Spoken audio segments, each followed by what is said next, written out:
교회에서 여러분이 설교를 얼마나 많이 듣습니까?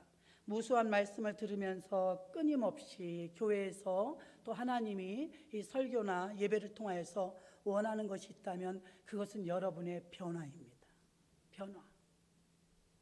지금 우리가 말씀을 읽으니까 끊임없이 치유하는 교회, 그래 교회에는 환자가 일어나야지, 교회는 병자가 고침받아야지, 교회는 늘 이런 일이 있어야지, 먼저 선입견으로 우리가 그렇게 받아들일 수도 있습니다. 자, 다리가 아파서 기도를 해서 낫다. 팔이 아프면 또 팔이 아프니까 또 팔을 아픈 기도를 합니다. 육신적인 질병에서 성경에서 말하는 나사로는 죽었어요. 죽은 사람을 어떻게 했습니까? 죽은 사람을 살렸어요. 나사로를 무덤에서 나오게 했으니 죽은 자가 살아난 기적보다 더 큰 기적은 없어요. 실질적으로 나사로 까닭에 더 많은 사람이 왔다고 성경은 기록합니다. 죽은 사람이 살아났으니까요. 그런데 더 기가 막힌 사실은 그 죽음에서 살아난 나사로도 언젠가는 또 죽었다는 거죠. 결국 이 세상의 문제는 질병이 치료받아도 언젠가는 죽는다는 거죠. 그러니까 이 세상에서 이 세상의 것을만을 위해서 존재한다면 교회는 우리가 잘못 생각하고 있는 것입니다.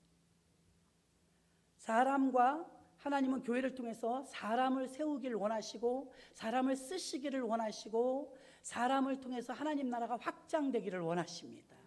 그러니까 여러분 한 사람 한 사람이 목적이지, 그래서 병도 고쳐주고 물질적인 문제도 해결해주고 이런 문제가 있지만 병 고쳐주려고 물질적인 문제 해결해 주려고 그게 목적은 아니란 사실을 아시기를 바랍니다. 그래서 우리는 언제나 이런 심각한 마음의 충돌이 일어날 때가 있습니다. 교회는 계속해서 사람을 변화시켜서 또 변화되지 않으려는 우리의 그 속성, 그냥 그대로 살고 싶은, 편안한 대로 살고 싶은, 어떤 분들은 이래요. 다 내 문제는 좀 해결해 주고 나는 그냥 내버려 두래요. 하나도 고침바대로 살으려고 하지 않아요. 나쁜 습성, 잘못된 자기의 그 삶의 패턴, 이런 것도 좀 수정해 나가야 되잖아요. 주일날 볼 일 다 보고 할 거 다 하고 잔치 있으면 잔치 다 따라다니고, 그리고 내 문제가 발등에 불이 내려진 문제가 있으면 이거는 교회 가서 해결 보고. 여러분 그건 아닙니다.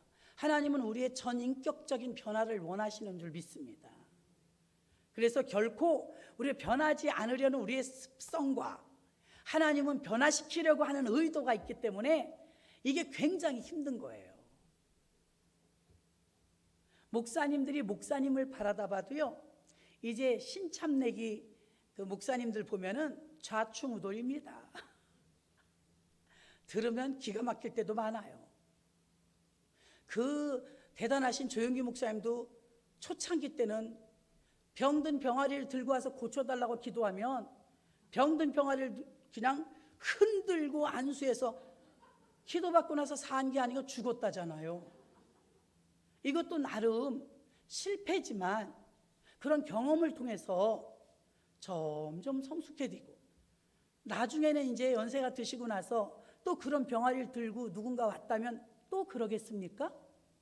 분명히 또 안 그럴 거예요. 이제는 살살 만지거나 조심스럽게 기도해 드리지 않겠습니까? 그런 변화, 달라져야 되지 않겠습니까? 이것은 인간의 어떤 개선이라기보다도요, 성령의 새바람이 불어오면 성령의 의도하는 바대로, 우리가 인간의 욕정대로 따라가던 사람이 성령의 의도하던 바대로 따라가게 됩니다. 그러면 이 세상 것은 내려놓게 돼요. 어느 젊은 청년이 성령 충만받고 나서 간증하잖아요. 목사님 대학 동창들 만났는데 너무 시시하고 재미없는 얘기들만 해가지고 견딜 수가 없었다고. 그렇게 재미없을 수가 없다고. 과거에는 어땠니? 거기서 희덕거리고 놀았지요. 자기가 이제 가치관이 바뀌니까, 성령에 충만해지니까 유치해진 거예요. 그리고 그의 나라와 의를 위해서, 영혼을 구원하는 일을 위해서 하나님께 빨리 와서 기도하고 싶었다는 거예요. 세상 사람들은 말합니다. 교회 다니면 무슨 재미를 살아? 술을 먹냐? 담배를 피냐? 일요일날 어디 가기를 놀러를 가냐? 그렇게 말합니다. 그렇게 말하면 목사님들은 정말 감옥 같게요? 그러나 그렇지 않아요. 얼마나 깊은 하나님의 맛이. 어저께는 어떤 권사님이 그래요. 목사님, 나는 가끔 기도할 때 그냥 사실은 그냥 문안 인사하듯이 그렇게 기도했어요. 그런데 어느 날 기도하는데 갑자기 아무도 없는데 무슨 소리가 들리는 것 같아요. 그럴 때 있습니다. 머리가 쭈뼛 서는 거예요.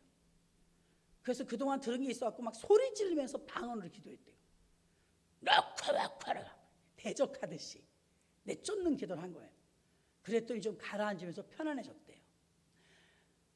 그렇게 다 경험하면서 나 편안하게 그냥 소곤소곤하고 다니려고 했는데 요놈의 마귀가 말이지 나를 그냥 두질 않아서 나 싸워봤네요. 영적인 세계를 진입하는 거지요. 그래서 저는 그렇게 기도했습니다. 하나님, 그분은 그렇게 전혀 다른 영의 세계, 섬찟하는 두려움이 오는 것을 한번 경험했다는데 이제 하나님이 해보세요. 하나님이 은혜를 주실 거예요. 무슨 은혜? 너무 섬세하게 다가오는 주님의 사랑의 은혜. 미칩니다. 기대하셔도 좋아요. 저는 경험했으니까요. 그럼 무슨 맛으로 예수 믿겠어요? 그런 맛이 있지요. 할렐루야. 너무 기가 막힌 내 폐부까지 심장까지 살피며 얼마나 자세하게 다정하게 나를 사랑하신다고 속삭이시는지.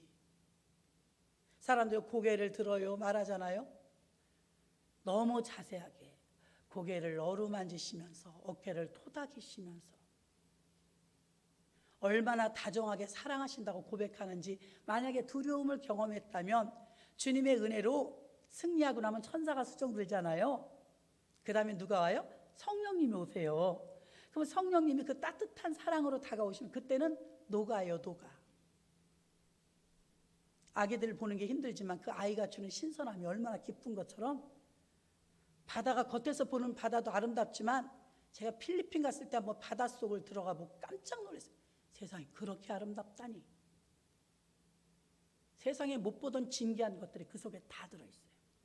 깊이 들어가면 들어갈수록 더 맛있습니다. 더 값집니다. 더 은혜스럽습니다. 마음 넣고 들어가셔도 됩니다. 그 목사님들이, 세상 사람들이 잣대로 예수 믿는 사람 무슨 재미로 교회 다녀? 엄청 재밌다니까요. 어디 찻집이나 식당 가보세요. 깔깔 호호 행복한 사람, 조금 시끄러운 사람 다 교인이에요. 얼마나 행복한지 아세요? 재미없는 것이 아닙니다. 피를 나눈 형제보다 더 깊을 때가 얼마나 많은지 몰라요. 왜 그러느냐? 그렇게 하나님께서 우리를 만드셨고 공동체 안에서 행복을 누리도록 만드셨기 때문인 줄로 믿습니다. 우리는 감격적인 모습이 병든 사람, 귀신 들린 사람, 괴로움 받는 사람이 고침받았기 때문에 즐거운 것이 아니라 병들고 괴로운 사람만을 고쳐주기 위해서, 만약에 병든 자만 고치는 교회가 된다면 병원 같은 시스템을 갖추면 됩니다. 그리고 그건 이미 시스템이 있기 때문에 병원으로 가시면 됩니다. 이것이 바로 교회가 병원이 아니라는 증거입니다. 병원에 가면 병 고치잖아요. 혹시 병원에서 못 고친다 그러면 하나님께 매달려서 또 암도 고치잖아요. 마태복음 12장 43절로 45절 보니까 더러운 귀신이 사람에게서 나갔을 때 물 없는 곳으로 다니며 쉬기를 구하되 얻지 못하고 이에 가로되 내가 나온 내 집으로 돌아가리라 하고 와보니 그 집이 비고 소재되고 수리되었거늘 이에 가서 저보다 더 악한 귀신 7을 데리고 들어와서 거하니 그 사람의 나중 형편이 전보다 더욱 심하게 되느니라. 이 악한 세대가 또한 이렇게 되리라. 아멘. 사람이 선제적으로 변화되지 않으면 고침받아도 또 다른 병이 들어간단 말이잖아요. 내 안에 예수로 채워지는 변화가 되어지면 겉모습으로 치료되는 모든 질병의 문제는 질병의 문제에서 끝나는 것이 아니라 사람의 병 문제보다 더 중요한 것은 생명입니다. 생명. 근데 교회는 생명을 구원하는 곳입니다. 육신적인 생명뿐만이 아니라 영적인 생명을 구원하는 곳입니다. 그래서 교회는 병을 고쳐주라고 세워진 것이 아니라 사람을 변화시켜 영혼을 구원시키라고 세워진 곳인 줄로 믿습니다. 그래서 어떻게 회복되어지느냐, 어떻게 변화되느냐, 하나님의 형상대로 회복되는 것입니다. 저는 극한 우울증에 빠진 환자를 한번 보았어요. 그분은 대학도 나온 분이었는데 정상적인 활동을 전혀 못했어요.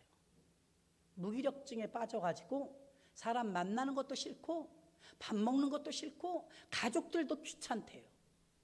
그냥 죽고만 싶대요. 단단히 병에 걸렸더라고요. 아무것도 안 했는데 힘들대요. 아무것도 시키지 않는데 힘들어 죽겠대요. 참 별 희한한 병도 다 있어요. 신체적으로는 어려움이 없는데 우울증이 걸려버린 거예요. 우울증은 섀도우, 어두움이 덮쳤다는 뜻이에요. 어두움. 자, 예수님은 빛이십니다. 빛. 예수가 들어가면 어두움은 떠나요. 싸울 필요도 없어요. 왜 싸울 필요가 없느냐? 어두움은 스위치 하나만 올리면 전기불이 들어오면 어두움은 그냥 쫓겨가는 것처럼 어둠하고 싸울 필요가 없고 그냥 빛 대신 그리스도만 모셔드리면 어둠은 떠납니다. 예수 제대로 믿으면 우울증은 다 떠납니다. 떠날 수밖에 없어요.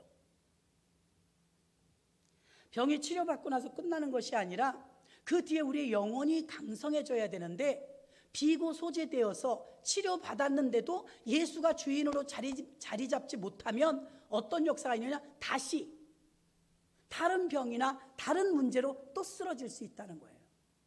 그래서 늘 여호수아에게도 하나님은 마음을 강하게 하라, 담대히 하라. 언제나 담력을 가지라고, 예수 믿는 믿음으로 담대함을 가지라고 말씀하고 있는 줄로 믿습니다.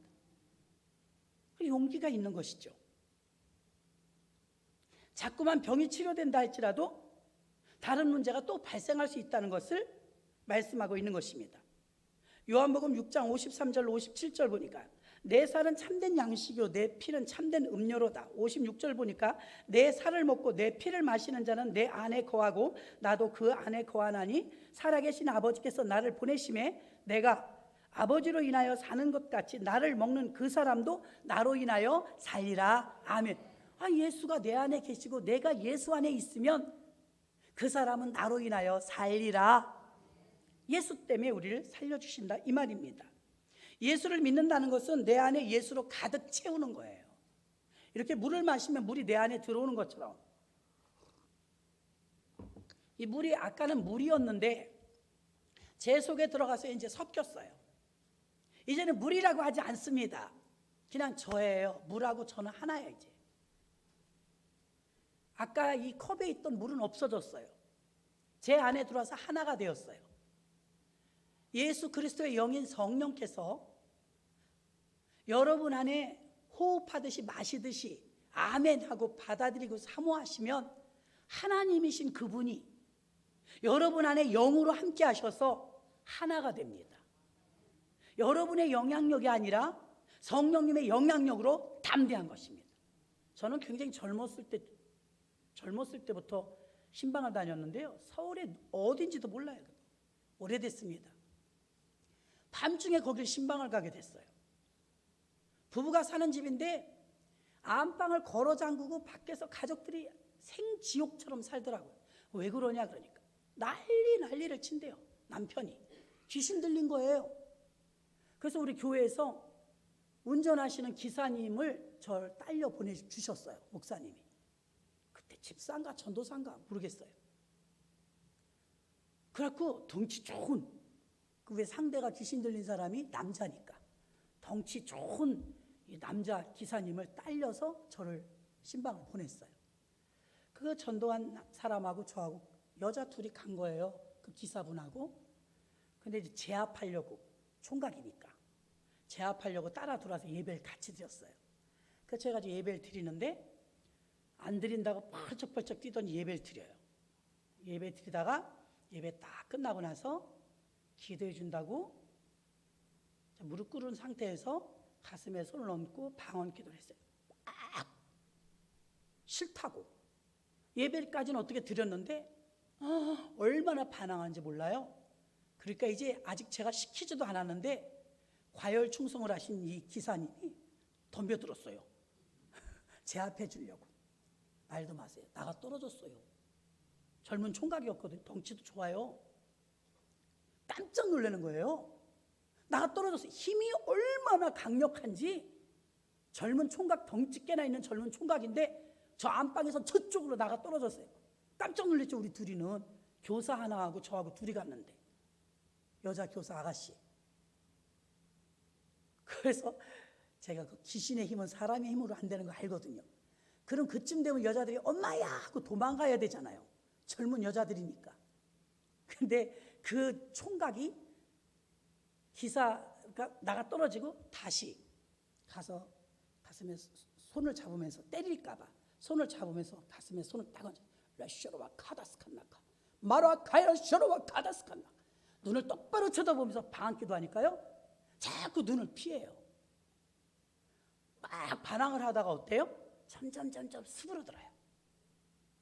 진땀이 나도록 기도하죠. 계속 대적하는 거예요. 그럴 땐 여러분 절대 눈 감고 기도하면 안 돼요. 그 사람들이 해코지하니까, 귀신의 힘이니까. 그 담대함이 어디서 나오겠냐고요. 여자들이 옆에 있는 선생님은 무서워가지고 그냥 아가씨니까 방언은 받았으니까 옆에서 방언길 해주더라고요. 아가씨가 선생님인데. 제가 계속, 저도 힘도 있으니까. 귀신의 힘은 사람의 힘으로 안 돼요. 총각에 나가 떨어졌어요. 그래가지고 거기서 제압이 됐어요. 힘으로 된 것이 아니라 영으로. 나중에 수은한 양처럼 되었어요. 주일 성수하면서 예배 드리시겠습니까? 제가 그분 이름도 몰라요. 지금 이제 이름도 모르고 쌍문동이었나, 굉장히 멀었던 것 같아요. 그 먼 데까지 파견 갔다 온 거예요. 예배를 드리고 나서 그 사람은 잠잠해졌고, 식구들이 지옥같이 사는 거예요. 안방을 걸어 잠그고 힘을 못 당하니까요. 그래서 거기 부인 되는 분에게 도망가거나 자꾸 저렇게 난동 부리게 놔두지 마시고, 요즘 같으면 시설 같은 데가 있지만 옛날엔 그런 게 없었어요. 집에서 식구들이 그냥 감당하는 거예요. 지칠 때까지. 얼른 하나님을 의지하고 똘똘 뭉쳐서 기도해줘라. 예수의 영이 오지 않으면 저 제압이 안 된다. 예수의 영밖에 이길 방법이 없다니까. 똑똑히 봤다는 거예요. 알았다는 거예요. 저희는 이제 기분 좋게 왔죠. 사람이 이제 진정되고 다시는 안 그러겠다고 기도 따라하게 하고 아멘 하세요. 이렇게 아멘하고 예수님 영접 기도시키고 영접하고, 그럼 주일날마다 교회 오는 겁니다. 온다고 하고 약속 잘 받고 왔어요. 그 다음부터 저는 이제 잊어버렸는데, 저는 그런 일이 자주 있으니까 잊어버렸는데, 그 총각 기사가 놀란 거예요. 자기가 힘으로 해봤거든요. 제압을 해봤는데 이 남자가 안 된 거예요. 자기가 나가 떨어졌으니까. 그 다음부터 계속 그 교사 선생님한테 그 얘기를 하더래요. 놀랬어. 나는 그런 거 처음 봤어. 귀신 들린 거 처음 봤는데 난 놀랬어. 야, 어쩌면 그렇게, 야, 멋있대. 그러대요. 멋있대. 왜요? 하나님의 영의 우월성. 성령은 담대하게 하십니다. 성령님은 우리에게 힘을 주십니다. 주저주저하지 않아요. 귀신은요, 거라사 지역에 있었던 귀신도 예수님이 가니까 벌써 벌벌 떨고 나 저 돼지에게로 들어갈게요. 자기가 그러잖아요. 귀신의 영은 내가 대적해서, 내가 청년이니까, 내가 뭐 힘께나 쓰니까 어림도 없어요. 쇠사슬도 끓는데요. 그러나 딱 하나, 예수의 영만 있으면 은과 금은 내게 없거니와 내게 있는 것으로 내게 주노니 곧 나사렛 예수의 이름으로 일어나 걸으라 하니까, 아니 이게 병든 자가 치료받은 게 아니고 장애인이 일어서지 않습니까? 나면서부터 앉은뱅이, 이게 뭐 조금 아팠다 일어난 게 아니에요. 어저께 내가 다리를 삐었는데요, 꼼짝 못했는데 오늘 기도받고 났어요. 이건 있을 수가 있어요. 그런데 나면서부터 앉은뱅이는 장애거든요. 이 장애가 일어났다는 건 어찌 사람의 힘으로 될 수 있습니까? 창조자니까 가능합니다. 창조자. 이런 병을 고치는 일들 뿐만이 아니라 오늘 제목이 끊임없이 치유가 일어나는 교회다 있는데, 더 선제되어야 될 것은 우리가 치료받아야 되는데, 겉으로 나타난 육신의 질병보다 마음이 단련되어지고 우리 마음이 주인이 바뀌는 성령의 충만함, 이 역사가 우리에게 일어나 예수의 영으로 똘똘 뭉친 자들의 집단이 되어야 될 줄로 믿습니다. 그래야 우리는 가는 데마다 승리하고 어떤 병에 걸렸던 각색병 들린 자들 다 일어나게 되어 있습니다. 예수를 믿는다는 것은 예수로 살아가는 거예요. 성령의 생명으로 나를 채우는 거예요. 이것이 우리가 변화되어야 될 목적인 줄로 믿습니다. 혹여 신앙생활 하면서 지루하게 교회를 오신 분이 가끔 있어요. 아우, 설교 1시간 하실 거지? 지루해서 어떡하지? 교회 오는 게 발걸음이 무거워서, 아우, 또 교회 가는 날이야? 발걸음이 무거워서 힘겹게 느껴지는 분이 있다면, 나한테도 무슨 기적이나 표적이 좀 일어나면 좋지 않을까? 이런 생각을 가지지 마시고요, 내 안에 예수를 좀 채워주세요 하고 사모하시기 바랍니다. 내 안에 성령으로 예수를 좀 채워주세요. 예수가 채워지면 무료하지 않아요. 매일 교회 와도 또 오고 싶어요. 주님을 사랑하게 되면, 사랑하는 사람이 그거 실증나서 어떻게 맨날 만나요? 아니요, 사랑하니까 만나고 헤어지고 또 전화하는 거예요. 사랑을 해보지 못한 사람이 불쌍한 겁니다. 사람이 변화되어서 구원의 열매, 예수의 증거가 나타나는 것. 사도행전 교회는 날마다 이런 일들이 있었는데, 한쪽에서는 막 병든 자가 일어나고 한쪽에서는 말씀을 듣고 모여드는 자가 3,000명, 5,000명 늘어나는 역사가 있었는 줄로 믿습니다. 사도행전은 하나님의 절대적인 주권과 다스리심 속에서 복음의 역사가 나타났으며 구원의 역사가 나타난 줄로 믿습니다. 어쨌든 사도행전 교회는 말씀의 권위가 세워지는 교회였는 줄로 믿습니다. 말씀의 권위. 요한복음 7장 38절을 봅니다. 나를 믿는 자는 성령의 이름과 같이 그 배에서 생수의 강이 흘러나오리라. 아멘. 배에서 생수의 강이 흘러나온다고? 이게 보입니까? 보이지 않아요. 근데 사랑하는 사람과 주머니에 송곳을 넣은 사람은 숨길 수가 없대요. 사랑을 남녀가 둘이 하는데 주변에서 다 알아요. 자기네가 우리가 모르는지 알아요. 근데 다 알아요. 사랑하면 다 표가 나요. 송곳을 아무리 깊이 숨겨봐요, 삐죽 튀어나오잖아요. 그러니까 송곳과 사랑하는 사람은 속일 수가 없어요. 어머니가 아이를 사랑하는 모습 눈빛에서 절절합니다. 그래, 하나님의 영이 들어있는 사람도, 성령 충만한 사람도 숨길 수가 없어요. 막 넘쳐요. 다 사랑스럽고 용기가 충만하며 주를 향한 열정이 넘칩니다. 저 사람은 저렇게 힘이 어디서 나올까? 예, 주님이 주시는 힘이에요.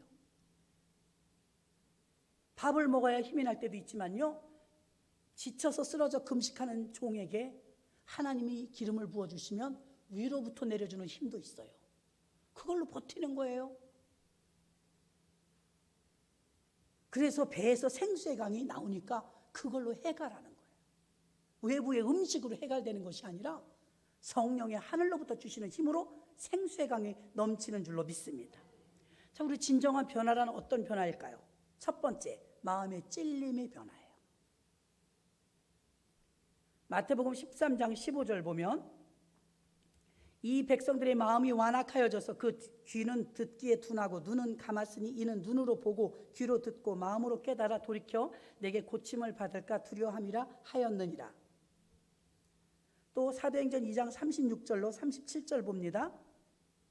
그런즉 이스라엘 온 집이 정령할지니 너희가 십자가에 못 박은 이 예수를 하나님이 주와 그리스도가 되게 하셨느니라 하니라. 저희가 이 말을 듣고 마음에 찔려 베드로와 다른 사도들에게 물어 가로되 형제들아 우리가 어찌할꼬 하거늘. 어떻게 변화가 일어납니까? 첫 번째, 마음에 찔림이 와야 돼요. 말씀을 들을 때 찔림이 와야 돼요. 저 말씀은 내 말씀이다. 오늘은 목사님이 나를 까시네. 누가 고자질했나? 그렇게 들으시면 은혜가 안 돼요. 전 들은 적도 없지만 여러분이 들으시면 저 말씀은 내 말씀입니다. 나 들으라고 하신 말씀입니다. 그렇게 마음에 찔림이 와야 은혜가 임하는 줄로 믿습니다. 야, 목사님 어쩌면 오늘은 내 말씀이에요. 다 그렇게 들려야 돼요. 오늘 말씀 저의 말씀이에요. 저는 교회 와서 앉아 있어도 마음이 찔려본 적이 없어요. 마음이 먼저 찔렸대잖아요. 우리가 어찌할꼬, 이거 뭐예요? 통탄하는 소리 아닙니까? 우리가 어찌할꼬. 초대교회 성도들은 말씀으로 마음이 변화된 사람들이에요. 말씀으로. 불평과 원망과 비난과 미움이 말씀의 검으로 베어져 나가고 교제와 나눔과 섬김과 돌봄과 격려와 사랑의 마음이 심어졌어요. 접붙임되어졌어요.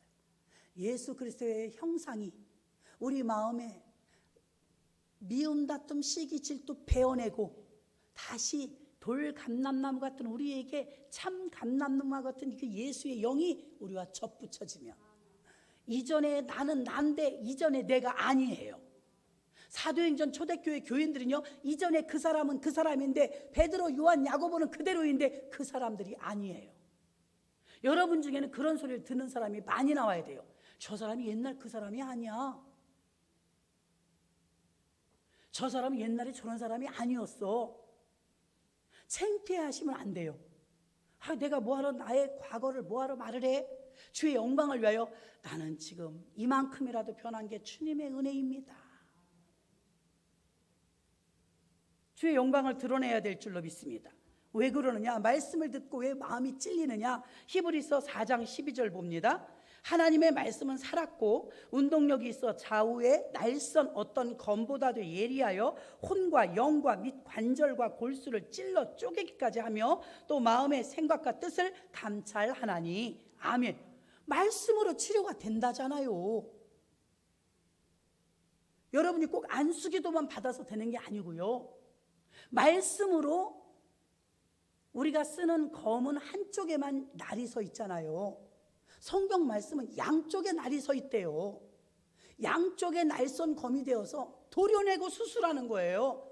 여러분이 고쳐져야 될 부분을 마음의 경청을 하고 귀로 들으면서 내 말씀으로 받아들이려고 애쓰면 어떻게 됩니까? 이 말씀이 여러분 심령에 들어가서 여길 치고 저길 치면서 도려내는 것입니다. 아플 수 있습니다. 회개해야 되니까요. 자기가 자백해야 되니까요. 그러나 여러분 새로운 열매 새살이 돋아납니다. 너무 기쁘죠. 그 역사가 오늘 말씀이 검이라고 나와 있잖아요. 좌우의 날선 검. 그러니까 아무리 내가 사람들에게 위로받고 밥을 얻어먹고 평강을 얻으려고 해도 해결이 안 돼도 말씀 한마디 딱 들으면서 그래서 그랬네. 말씀으로 해결될 때가 한두 번이 아닙니다. 아멘. 말씀으로 치료받는 것입니다. 사도행전 교회가 병든 자만 고치고 문제만 해결되고 기적이 일어나서 부흥한 교회가 절대 아닙니다. 말씀으로 도려내고 말씀으로 치료받고 말씀으로 찔림을 받아서 말씀의 힘이 든든하게 밑바탕이 있었기 때문에 그들은 사도행전 교회를 원형 초대교회로 일궈낸 줄로 믿습니다.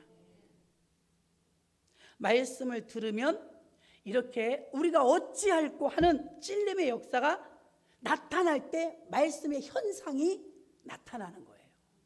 말씀을 듣는 게 중요한 게 아니고 듣고 여러분의 행동으로 나타나는 게 진짜 설교를 잘한 거겠죠.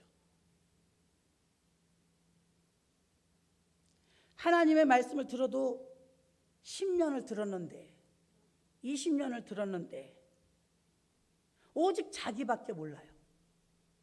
성장하지 않아요? 변하지 않아요? 그런 사람들하고 어떻게 하나님의 일을 해요? 안 커요. 성장이 없어요.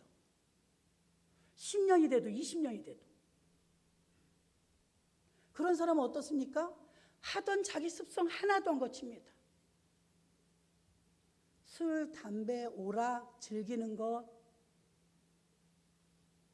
아무리 시간이 남아도 텔레비 보지 성경 보거나 기도하지 않습니다. 변화를 기대하기 힘들어요.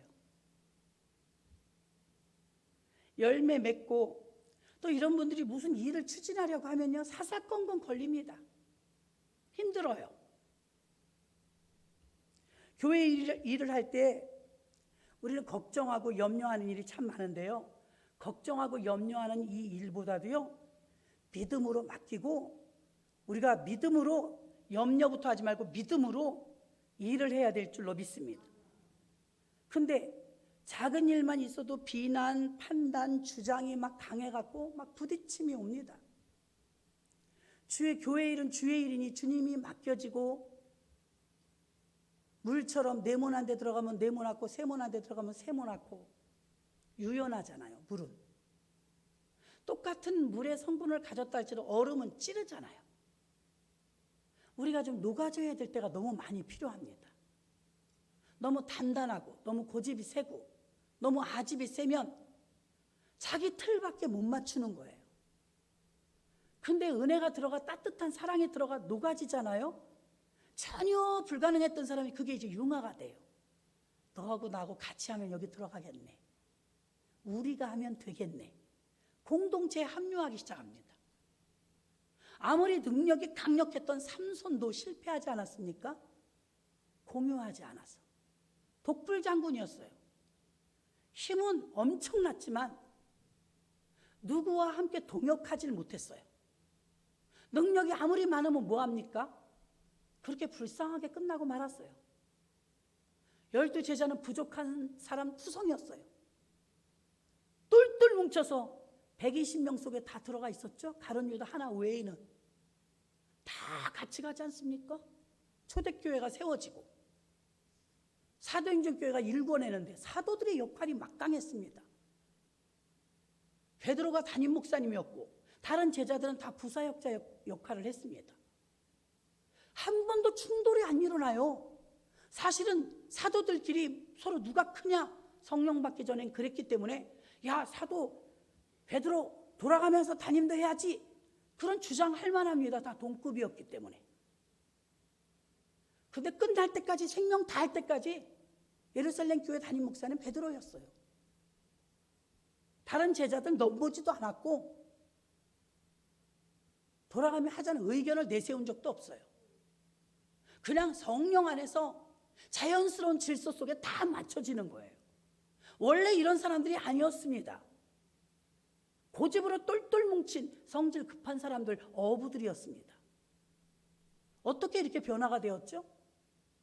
말씀과 성령으로 마가다락방에 성령이 임하고 말씀으로 치유가 되고 이들은 완전히 새로워진 줄로 믿습니다. 교회에 새 바람이 불려면 성령의 바람이 불어서 이렇게 말씀으로 변화받은 사람들로 우리의 마음의 포용력이 마음의 찔림을 받아서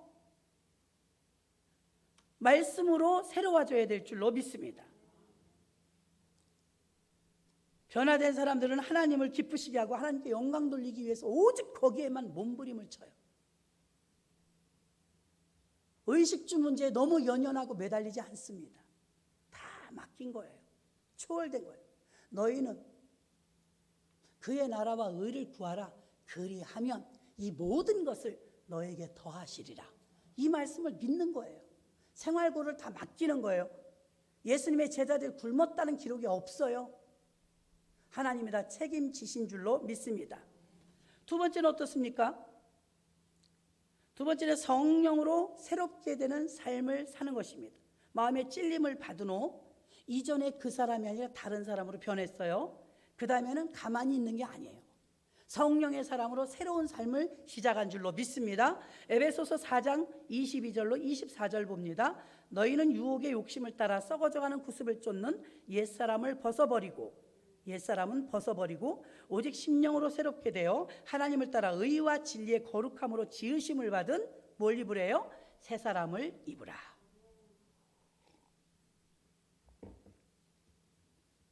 옛사람은 버리고 새 사람을 입으라. 이것은 내가 어머니 모태에 들어간 것이 아니라 내면이 바뀐 것이죠. 겉모습이 치료된 게 아닙니다, 여러분. 내면이 바뀐 것이에요. 변화된 사람은 성령으로 거듭난 사람이라고 말합니다. 인본주의적인 사람의 특징은 정보만 찾지만 신본주의적인 영의 사람은 늘 비전을 찾습니다. 꿈을 꿉니다. 늘 일하고 돈 벌고 모이면 싸우고 이기주의와 정욕으로 탐심으로 시기와 질투로 욕심으로 돈으로 채우려고 했던 사람이 성령의 충만함이 임한 후에는 변화가 일어났습니다. 늘 생활하던 습관이 아니라 그동안 해오던 말이 아니라 생각이 달라졌습니다. 예언을 해요. 꿈을 꿔요. 비전을 나눕니다. 전혀 바라보던 시야가 달라진 거예요. 가치를, 예전에 어떤 분이 조그만 단칸집에 살다가 갑자기 33평 아파트를 이사 가게 됐어요. 그래서 집사님 축하드려요. 감사해요. 새 아파트 분양받아 들어가시는데 너무 감사하네요. 그러면서 여기 살던 집, 이거 살던 거, 이거 살림살이 이런 거 다 어떻게 정리해서 가십니까? 그랬더니 아유, 쳐다도 보기 싫어요. 이래요. 쳐다도 보기 싫어요. 아, 여태까지 살았는데 그러시면 됩니까? 그랬더니 그러게 말이에요. 사람이 이렇게 간사하네요. 새 집 들어가고 정리하고 보니까 예전에 살았던 게 하나도 안 아깝대요. 다 버려도 하나도 안 아깝대요. 난 충분히 이해합니다. 우리가 장차 하늘나라 갈 때 그래요. 50평을 살면 뭐 할 거고 100평을 살면 뭐 할 거예요. 자가용 몇 cc가 제일 좋고 10,000cc 있나요? 10,000cc 타면 뭐 할 거예요. 다 두고 가는데 그때 마음이 그래요. 다 버려도 안 아까워요. 아멘. 그게 천국에 대한 비전이에요. 하늘나라는 비교가 안 돼요. 영어 성경에는 천국을 맨션이라고 써서 맨션. 근데 미국에서는 맨션을 500평 이상을 맨션이라고 하는데 우리나라는 빌라도 맨션이야. 근데 그렇게 하면 안 돼요. 진짜 맨션은 500평이 넘어야 맨션이라고 한대요. 그럼 영어 성경에서 말하는 맨션은 500평 이상이라는 거거든요. 그럼 여러분 여기서 100평 사는 사람 찾기 힘들어요. 그런데 500평 이상을, 우리 최소한 한 사람이 500평 이상을 갈 우리들이에요. 아니, 그렇게 넓을까? 걱정 마세요. 걱정 마세요. 넓으니까. 예수님이 지금 우리 집을 다 짓고 계시잖아요. 그런 큰 꿈을 가지면 단칸방 살던 그 집사님이 30평짜리 아파트 가면서 쳐다도 보기 싫대. 하나도 안 아깝대. 아니, 여기서 조금 나은 데로 옮기는데도 그런 마음인데 우리가 천국으로 옮기움 받을 때 여기 나쁘게 표현하면 구더기 같다잖아요. 아무리 좋아도 거기 가면 길이 정금이에요. 거기 가면 문이 진주예요. 목걸이 하나도 없는데 진주가 문이에요. 우리가 여러분 지금 비록 가난해도 너무 좌절하지 마세요. 돈이 없어도 너무 기죽지 마세요. 최하 500평 이상짜리라니까 우리가. 아멘. 그 기운 내시고 짜시더라, 나는 500평짜리 맨션이 있어. 천국 시민권이 있으니까, 하늘나라의 생명책의 기록이 있으니까 여러분 당당히 가실 수가 있습니다. 그러니까 이게 가치관이 바뀌는 거예요. 지금도 선교센터 훈련 가면요 가치관이 조금 바뀌어요. 여기서 도시에서 살려면 얼마가 있어야 필요하고 뭐 얼마큼 벌어야 되고 기본적으로 지출해야 될 게 얼마고 머리 아파요. 근데 선교지 가면 정말 좀 열악하거든요. 필요 없어요. 쓸 일도 없고. 그러니까 아주 간단해져요, 사고방식이. 뭐 경쟁의식 느낄 필요도 없어요. 나를 필요로 하는 곳에 가는 거니까. 간단하게 살아요. 그 사람이 스트레스 안 받죠. 우리는 구조상 자유민주주의 국가는 자본국가라. 이건 열심히 하면 잘 사는데 조금 잘못하면 또 비교돼서 못 삽니다. 우리는 스트레스를 받고 살게 된 구조잖아요. 그런데 선교지에 가면 자유로운 영혼처럼 살 수 있습니다. 자연인처럼 살 수 있어요. 장단점은 다 있지만 천국 갈 때는 어떨까요? 천국에 대한 가치관을 가지고 있으면 이 땅의 것은 정말 하찮아 보입니다. 가치관이 바뀌었는데 어찌 세상에 그냥 땅의 것만 바라보고 살 수 있겠습니까? 성령으로 새롭게 된 사람은 바라보는 것이 다른 줄로 믿습니다. 사는 방식이 달라지는 거예요. 사람의 삶이 성령 임한 후에는 생활의 습관이 달라졌어요. 환상을 보고 꿈을 꿉니다. 비전을. 그리고 그냥 사람을 기쁘게 할까? 나 자신을 기쁘게 할까? 좋은 차를 사서 좋은 집을, 좋은 옷을, 명품을, 나를 즐겁게 하려고 몸부림을 치잖아요. 성령의 사람은 주를 기쁘게 하려고 몸부림쳐요. 나를 안 돌아보게 돼요. 관점이 오직 주님이에요. 주님이 기뻐하시는 일, 주님이 슬퍼하시는 일, 주님이 좋아하시는 일 막 찾게 되는 거예요. 그래서 복음성가에 그런 찬양이, 아버지 당신의 마음이 있는 곳에 나의 마음이 있기를 원해요. 아멘. 우리 마음이 다 딴 데 있어요. 아버지의 마음이 잘 있지 않아요. 성령으로 새롭게 된 사람은 정보를 찾는 인본주의가 아니라 꿈을 꾸는 비전의 사람이 되어 있는 줄로 믿습니다. 그래서 변하는 거죠. 일주일에 한 번 모였다 흩어졌다 모였다 흩어졌다 하는 주일 대예배지만 이때 모이면 막 가족 같은 축제요 대잔치가 벌어지고 시시때때로 수시로 그냥 매일같이 교회에 모여서 초대교회는 떡을 떼며 기도하며 전도하며 호흡했습니다. 날마다 성전에 모이기를 힘썼대요. 그거 쉬운 일 아닙니다. 하나님이 힘 주시면 할 수 있어요. 매일 교회 오시는 분들 우리 교회도 많거든요. 힘 주셔서 하는 거예요. 사실은 주님께 드려서 축복이지만요, 그분도 지금 복 받고 있는 거예요. 하나님이 그 힘을 주셨기 때문에. 마음은 원이로 돼 못 오는 분 무지 많아요. 얼마나 많은지 아세요? 환경적인 요인 때문에 믿음이 부족해서. 그런데 여러분들이 이 자리에 있다는 건 축복인 줄 믿으시길 바랍니다. 용모가 변하여지고 옷이 휘어지고 광채가 나는 삶을 살았던 예수님처럼 우리도 예수님의 뒤를 따라 변화되어야 될 줄로 믿습니다. 마음의 찔림을 받은 후 다른 자신이 되었고 성령으로 충만케 되어 새롭게 됨으로 말미암아서 삶의 방식이 바라보는 곳이 달라졌습니다. 마지막 세 번째는 목숨을 건 싸움을 하는 사람으로 살게 되었습니다. 쌈 따게 됐다는 소리가 아닙니다. 무엇을 위해 살고 무엇을 위해 죽을 건가 정해지는 거예요. 스데반 집사님 하나만 봐요. 그는 순교당했어요. 빌립 집사도 마찬가지.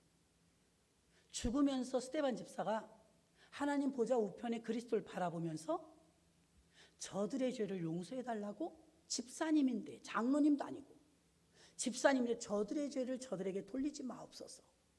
예수님처럼 중보기도 하면서 죽죠. 그는 어떻게 죽어야 가치 있는 죽음인지 알았어요. 무엇을 위해 죽을 것인지를 알았어요. 한 번밖에 없는 죽음 아닙니까? 어차피 우리도 죽어요. 한 번밖에 생명을 바칠 수 없는 거 아닙니까? 근데 우리가 명대로 살다 왔어. 그거 그렇게 자랑스러운 걸까요? 내 명대로 살다 갔다. 내 명대로 살되 어차피 한 번밖에 없는 생명인데 순교하는 분들도 많아요. 내 마지막 남은 이 생명 주를 위하여 살리라. 내 주님 부르시는 그날까지 부끄러움 없이 살리라. 주를 위해서 산다, 주를 위해서 살다, 주를 위해 죽겠노라고 하는 이런 고백의 사람이 몇이나 될까요? 사도행전 초대교회 사람들은 목숨을 걸었어요. 무엇을 위해 살아야 하며 이제 가치관이 바뀌었습니다. 무엇을 위해, 누구를 위해 죽을 것인가? 어차피 한 번은 죽을 거, 내가 주를 위하여 죽는 건 자랑스럽다. 주의 영광을 위해서 죽었다 이것입니다. 예수 믿는 것은 생명의 연장, 100살, 200살까지 사는 게 아니에요. 생명의 연장을 교회 다니면 오래 산다고 해서 오신 분 계십니까? 안 그럴 수 있습니다. 교회 다닌다고 오래 살아요? 예, 장수의 복을 주신다고 했어요. 내 부모를 공경하라 그리하면 내가 땅에서 장수하고 잘 된다고 했어요. 교회 다니면 오래 사는 게 목적이 아니라는 것입니다. 무엇을 위해 살며 무엇을 위해 죽을 것인가? 여러분, 죽으면 그 뒤에 누가 알아? 죽은 뒤에 뭐 어떻게 될지 누가 알아? 이러시면 안 됩니다. 죽은 뒤에 여러분 반드시 천국 간다는 걸 아셔야 돼요. 죽은 뒤에 우린 가는 곳이 달라요. 레벨이 달라요. 사람은 누구나 오래 살고 싶은 소원이 있어요. 예수 믿는 것은 단순히 오래 살기 위한 수단으로 예수 믿으면 소용없습니다. 예수님은 생명의 가치를 존중합니다. 마가복음 10장 45절 봅니다. 무엇을 위해 살아야 하는지.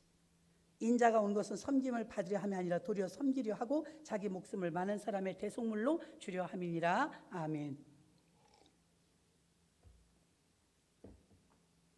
섬기며 살래요.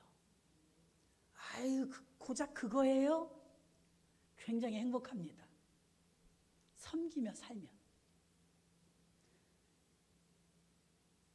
이렇게 평생을 봉사하면서 섬기면서 남을 대접할 수 있으면서 사는 거 큰 축복입니다. 성경에서는 받는 것보다 주는 것이 복되다. 이게 섬기는 게 복이라잖아요. 이렇게 섬김을 받으러 오신 분이 아니라 섬기려 왔다고. 최고의 섬김은 목숨을 주신 예수님의 사랑입니다. 그리고 스데반 집사처럼 저들의 죄를 용서해 달라고. 스데반은 비록 집사님이지만 성령으로 거듭났기 때문에 무엇을 위해 죽을 것인지 분명히 목적이 있었습니다. 내가 무엇을 위해 죽을 것인가? 하나님이 계시는 교회는 변화되기 위해 몸부림치는 곳이 되어야 될 줄로 믿습니다. 명대로 오래 길게 살다 갔으면 좋겠다. 한 120년 살았으면 좋겠다. 원하시면 그렇게 기도는 하시는데 주변도 다 원하시는지 모르겠습니다. 하나님이 계시는 교회는 스데반 집사처럼 믿음이 충만하고 우리의 믿음도 성장하고 변화되는 사람이 많아지길 원하실 줄로 믿습니다. 2000년 전에 집사들이 걸었던 그 길을 지금의 직분자들이 따라가면 얼마나 좋을까요? 변화된 사람이 나태하거나 게으르거나 핑계와 변명하지 않습니다. 이렇게 뚜렷하게 마음의 찔림을 받고 자신이 변화되어 성령으로 새롭게 되어서 비전을 꿈꾸는 사람, 하나님의 꿈을 향하여 달려가는 사람은 목숨을 걸고 무엇을 위해 살아야 하며 섬기려 하고 무엇을 위해 죽어야 하며 주를 위해 죽고 이런 각오가 되어 있는 순교자의 삶을 사는 사람은 누가 내 뺨을 한 대 때린다 할지라도 서럽지 않아요. 야구르잖아요. 죽을 것도 각오했는데 이거 못 참겠어요? 이쪽도 때리세요. 분이 풀린다면. 저 사람 바보 아니야?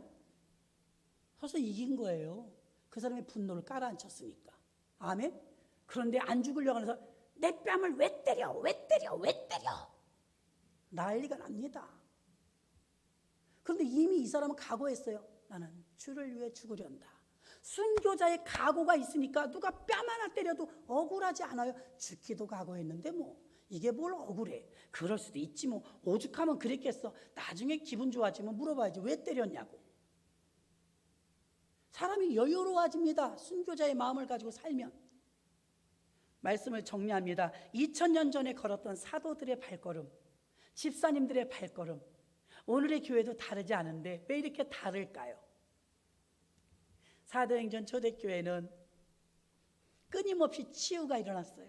사람들이 변화되었어요. 몸에 병든 것만 고침받는 게 아니라 마음보를 다 고쳐먹으니까 영육간에 다 치료받은 줄로 믿습니다. 이러한 역사가 우리 교회와 여러분들에게도 일어나기를 주님의 이름으로 축원합니다. 하나님